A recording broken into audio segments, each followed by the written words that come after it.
তো কেমন আছেন আপনারা? আশা করি সকলেই ভালো আছেন।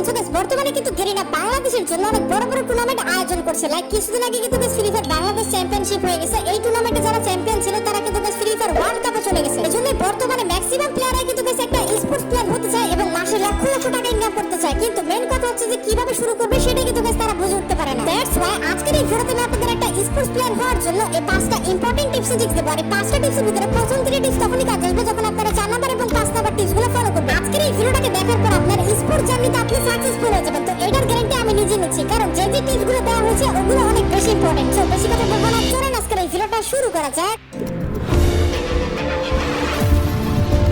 Tips number 1, create the best team. হ্যাঁ গাইস, এট ফার্স্ট কিন্তু আপনার নিজস্ব একটা বেস্ট টিম বানাতে হবে, আর না হলে কিন্তু গাইস আপনার অন্য কোনো একটা বেস্ট স্পোর্টস টিমে জয়েন করতে হবে। দেখেন গাইস, স্পোর্টসে যে জার্নি এটা কিন্তু গাইস মোটেও সহজ না, কারণ আপনারা যদি গাইস স্পোর্টসে মোটামুটি একটা কিছু করতে চান তাহলে কিন্তু গাইস অবশ্যই আপনার একটা ভালো স্পোর্টস টিমের দরকার। যদি গাইস আপনার একটা ভালো স্পোর্টস টিম না থাকে তাহলে কোনো জীবনও কিন্তু গাইস আপনারা স্পোর্টসের সেক্টরে কিন্তু গাইস একটা ভালো কোনো কিছু করতে পারবেন না, কোনো টুর্নামেন্টেও আপনারা চ্যাম্পিয়নও হতে পারবেন না, এমনকি 1ST রানার আপও হতে পারবেন না। এখন মেন কথা হচ্ছে যে আপনারা ভালো টিম পাবেন কিভাবে। তো এট ফার্স্ট আমি আপনাদের এটা বলি যে আপনারা নিজের টিম কিভাবে বানাবেন। তো দেখেন, যদি গাইস আপনারা একটা নিজের টিম বানাতে চান তাহলে কিন্তু গাইস এট ফার্স্ট আপনার নিজের একটা ভালো প্লেয়ার হতে হবে। যদি গাইস আপনি নিজেই ভালো না খেলেন তাহলে কিন্তু গাইস আপনার টিমে কেউ আসবে না বা আপনি অন্য কোনো টিমে যেতে পারবেন না। তো এট ফার্স্ট আপনার নিজেরই ভালো প্লেয়ার হতে হবে। তো এরপরে কি করবেন, আপনার যদি গাইস মোটামুটি ভালো কিছু ফ্রেন্ড থাকে যারা কিনা গাইস আপনার কথা শুনে আপনার সাথে ভালো বিহেভিয়ার করে, এমনকি তাদের গেম প্লে অনেক ভালো, তো তখন আপনারা কি করবেন, আপনার ফ্রেন্ডদের সাথে কিন্তু গাইস আপনারা একটা স্কোয়াড বানাবেন। তো ওই স্কোয়াডের সাথে কিন্তু গাইস আপনারা মোটামুটি 10 থেকে 20টা টুর্নামেন্ট খেলে দেখবেন যে আপনাদের পারফরম্যান্স কেমন। যদি দেখেন যে আপনাদের পারফরম্যান্স মোটামুটি এভারেজ, তাহলে আপনারা কিন্তু গাইস ওই টিমের সাথে কন্টিনিউ করতে পারেন, কারণ শুরুতে কিন্তু গাইস কারোরই পারফরম্যান্স কিন্তু টপ ক্লাস থাকে না। আর যদি দেখেন যে আপনার টিমের সাথে পারফরম্যান্স একদমই জিরো, আপনারা প্রত্যেকটা টুর্নামেন্টে টপ 8 টপ 12 নাম্বার হচ্ছেন, তাহলে আপনারা ওই টিমটা কিন্তু গাইস ছেড়ে আবার নতুন প্লেয়ার কিন্তু গাইস টিমে নিতে পারেন, কোনো সমস্যা ছাড়া। আপনারা যদি কোনো ভালো স্পোর্টস টিমে জয়েন করতে চান তাহলে কিন্তু গাইস আপনার টুর্নামেন্টের হাইলাইট চাপে তারা, মানে আপনি টুর্নামেন্টে কেমন খেলেন, তো আপনারা 1-2 মিনিটের কিন্তু গাইস একটা টুর্নামেন্টের গেম প্লে ক্লিপ বানিয়ে নেবেন। যদি আপনার গেম প্লে ভালো হয় তাহলে আপনারা ডেফিনেটলি যে কোনো টিমে কিন্তু গাইস জয়েন করতে পারবেন। Tips number 2, make the landing point. হ্যাঁ গাইস, অবশ্যই কিন্তু আপনার